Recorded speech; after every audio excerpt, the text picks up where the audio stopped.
This should be interesting. In this video, we are going to learn about scarecrows. That's right, scarecrows. Something I love about scarecrows is their name. Their name literally shares what they do. Scarecrows are made to scare crows and other birds away from gardens and fields. They are protectors, standing guard on farms all over the world.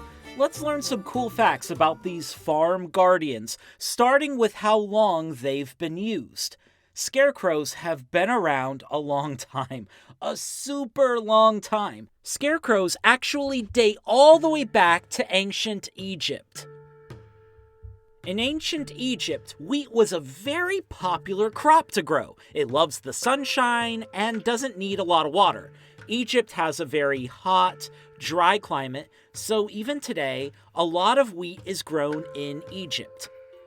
Now, the problem for ancient Egyptians was that people aren't the only ones who love wheat. They had these birds called quails. Quails love eating grains, so wheat fields were like a quail buffet. Uh-oh, it was nice for the quails, but not so much for the people who needed the wheat. Ancient Egyptians knew if a person was in a field, the quails would stay away. But who's going to just stand in a field to scare away the birds so they don't eat the wheat? That would get pretty boring, right? Pretty fast. They figured out they could build something that looks like a person and trick the quails. Something to guard the wheat fields, a protector. So they did.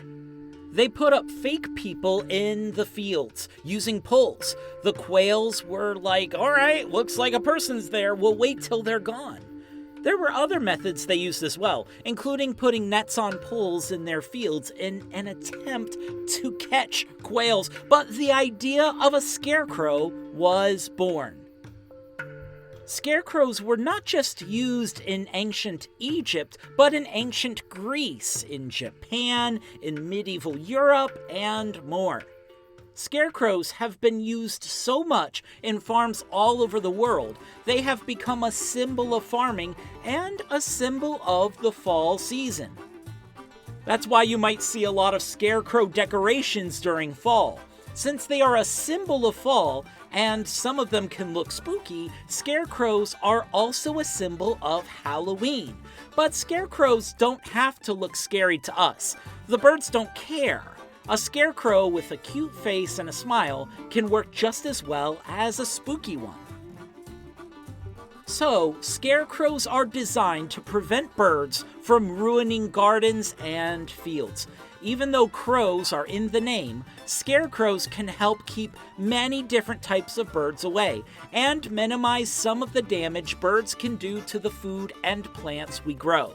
Since they look like people, they can trick them into thinking a person is really in a field. The clothing on a scarecrow can blow in the wind, making it look like the scarecrow is moving and is really alive. But birds can wise up to this trick if farmers aren't careful, so it's good to move a scarecrow around. If a scarecrow stays in the same place for an extended period of time, the birds can start to think, hey, something's off about this person, okay? Maybe this person isn't so real. They can get used to a scarecrow. So it's good to move scarecrows on a regular basis to keep the birds guessing. Now, here's something I was curious about. Are scarecrows still used today? What do you think? Yes, all over the world. But it's a traditional, old-fashioned way of keeping birds away. Today, many other methods are used to keep birds away. Some people use noises to keep birds away. I've heard of air dancers being used to help crops against birds.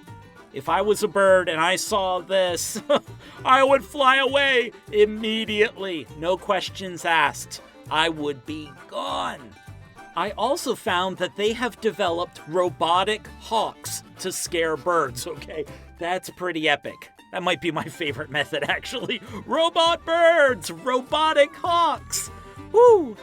But Whatever methods we invent in the future to frighten birds away from our crops, the scarecrow will always be a classic, a symbol of farming, of the fall, of Halloween, and a practical way of protecting fields and gardens. Real quick as we wrap this up, if you have not subscribed to our channel, if you'll take a moment to do that, we have so many learning videos and we want you to be in the loop with new uploads. So click subscribe if that sounds like a blast. We hope you had a fun time. Thank you for watching. We want to give a massive thank you to our patrons. You can learn how to support us and get Homeschool Pop tattoos, so fashionable, on our website, homeschoolpop.com, or by clicking the link below this video. That would be really cool.